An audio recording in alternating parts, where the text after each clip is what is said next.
Saram students, welcome back. Today let us continue with political science. Lesson number 4, Key Elements of a Democratic Government. Children, in our previous class we have already learnt about South Africa. That is, South Africa is a country that has people of various races. There are black people who belong to South Africa and whites who came there to settle and Indians who came there as laborers or traders. And earlier South Africa, it was governed by apartheid laws. Apartheid means separation on the basis of race. That is, South African people, they were divided into whites, black, Indian and colored races. And the apartheid laws, they did not allow these races to mingle with each other. That is, they did not allow the people to mix with each other. And they did not allow them to live near each other or even to use common facilities. And an ambulance that was meant for white people, it would always be well equipped, while one meant for the black people was not. And the bus stops, trains and buses, they were different for black people and for white people. And non-whites, they had no right to vote.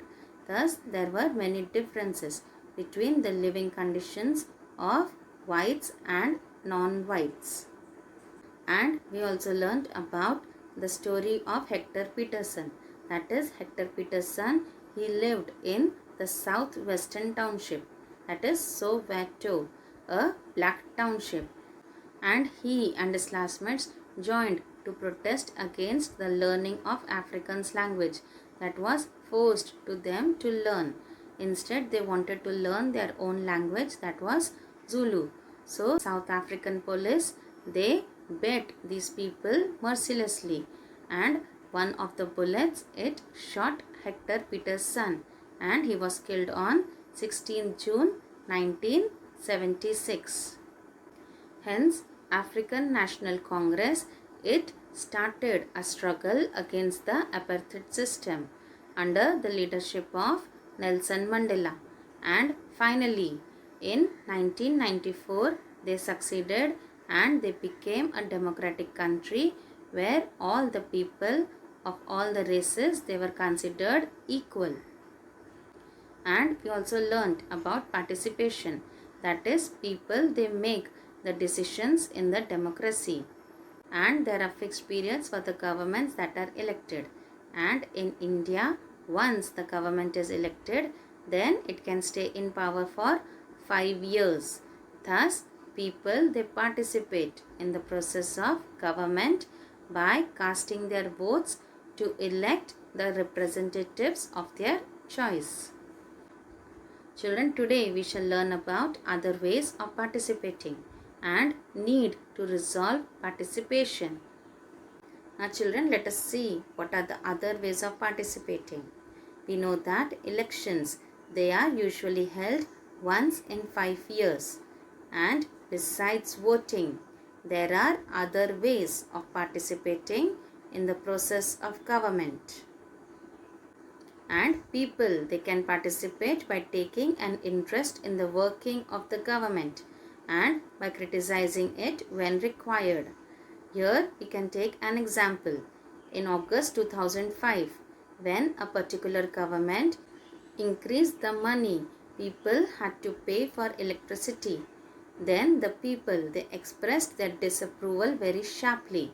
So what did they do? These people, they took out rallies and also organized a signature campaign. So children, what does this mean? That people, they should take interest about the things that are taken by the government, what laws, what decisions they are making for the people. Here an example is given, that is, in August 2005, when a particular government, it increased the money the people, they had to pay for electricity. So the people, they expressed their disapproval. What did they do? They took out the rallies and they organized a signature campaign. And the government, what did it do? the government it tried to explain and defend its decision, but finally it listened to the people's opinion and withdrew the increase. That means the government had to change its decision. Why? Because it is responsible to the people. That means if the people they are against the particular decision or particular law that is made by the government, then the people they can criticize the government, and the government it has to change its decisions because it is responsible to the people. And children, there are many ways in which the people they can express their views and they can make the governments understand what actions they should take. So for this, what do these people do? These include dharnas, rallies, strikes, signature campaigns, etc.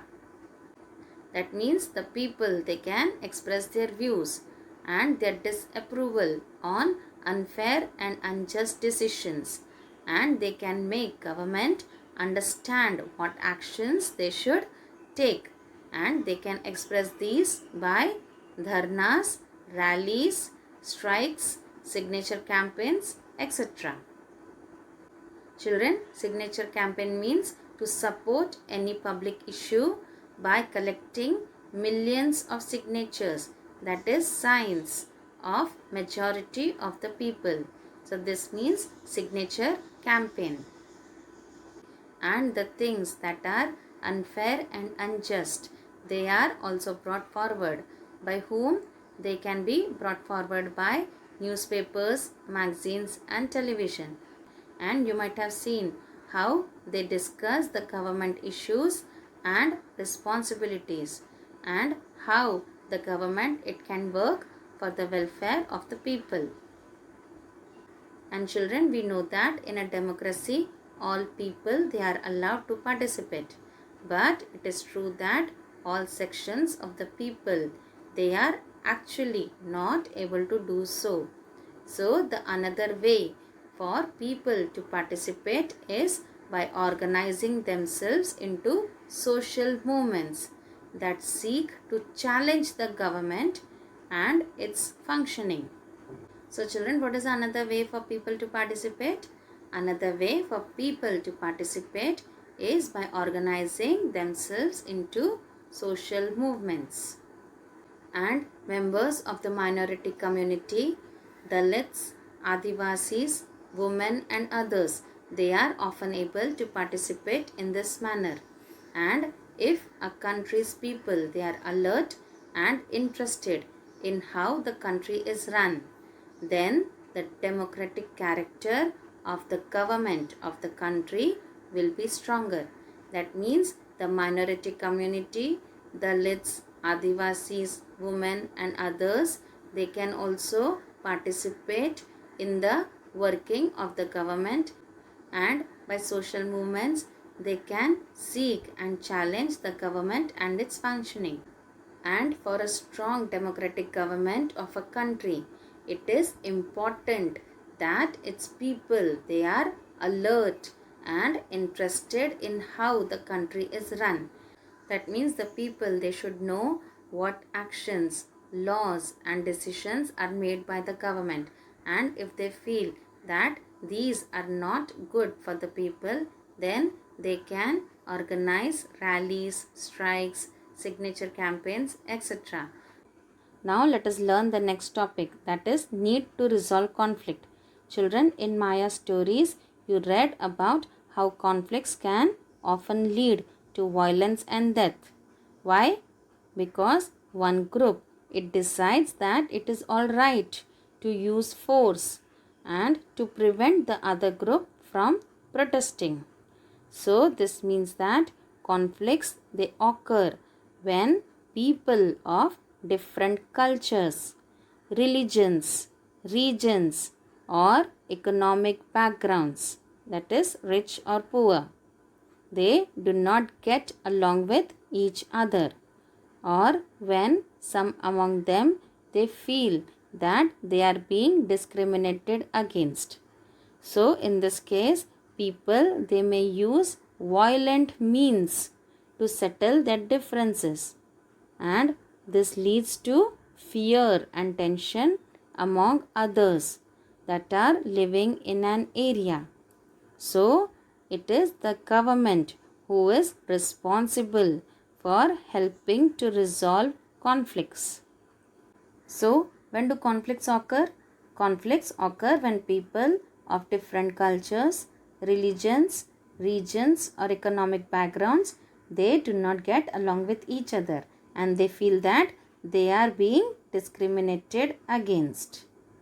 And sometimes the people, to settle their differences, they may use the violent means, and this will lead to fear and tension among all the people that are living in that area. So the government is responsible for helping to resolve these conflicts. And children, we know that the Indian Constitution lays down the basic rules or laws that have to be followed by everyone, and these laws are for both, that is, it is for the government as well as for the people, and the conflicts and the differences, they have to be resolved according to these laws. That means the rules or laws that are given in the Indian Constitution, they are meant for both, that is for the government and for the people to follow, and the conflicts and the differences, they can be resolved according to these laws. Children, what can lead to conflicts? Here we can see that religious processions and celebrations, they can sometimes lead to conflicts. For example, the route a procession takes may lead to a conflict.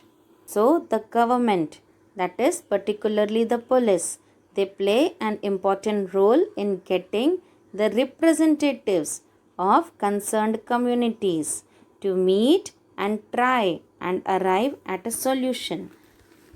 Children, you might have seen some religious processions and celebrations on the roads, and sometimes the route that procession is taking, this may lead to a conflict. So it is very important for the government, that is particularly the police, they can ask the representatives of those concerned communities. They can meet and they can try and arrive at a solution. And at times there is fear that violence may erupt, with people throwing stones or trying to disrupt the procession.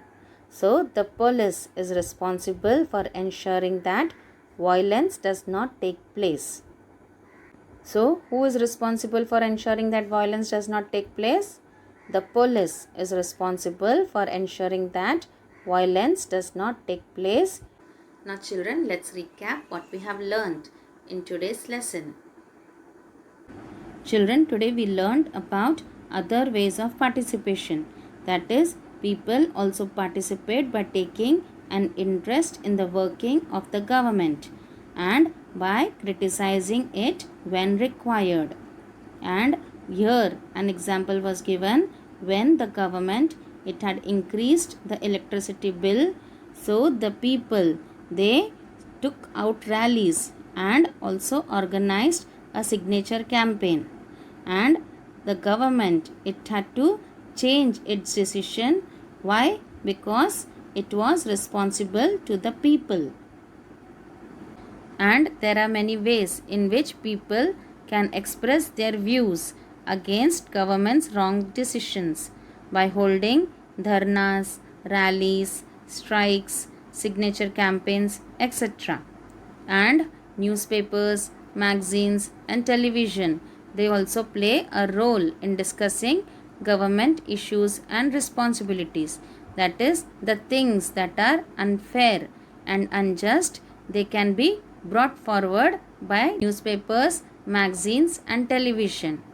And another way for people to participate is by organizing themselves into social movements and seek to challenge the government and its functioning. And we also learned about need to resolve conflict.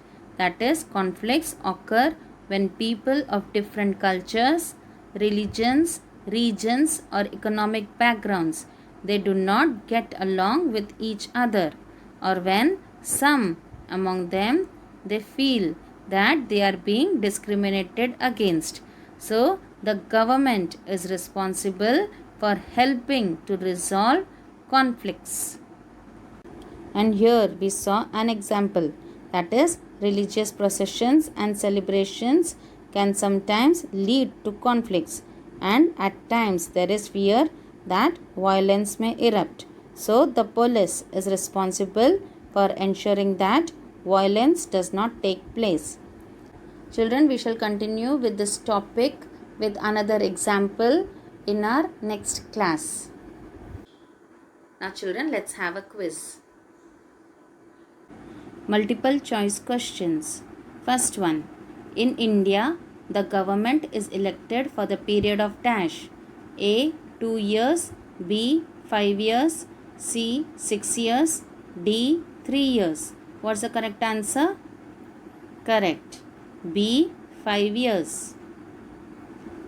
In India, the government is elected for the period of 5 years.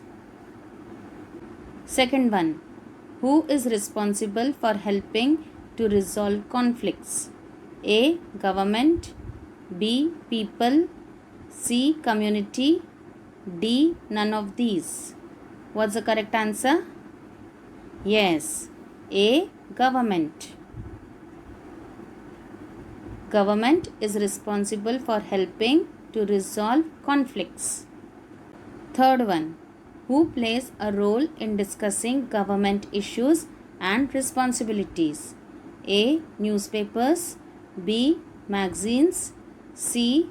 Television or TV. D. All of the above. What's the correct answer? Yes. D. All of the above.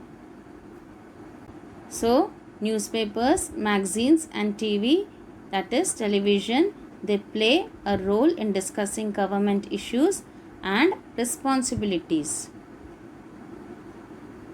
Children, we shall continue with this lesson in our next class. Till then, goodbye children.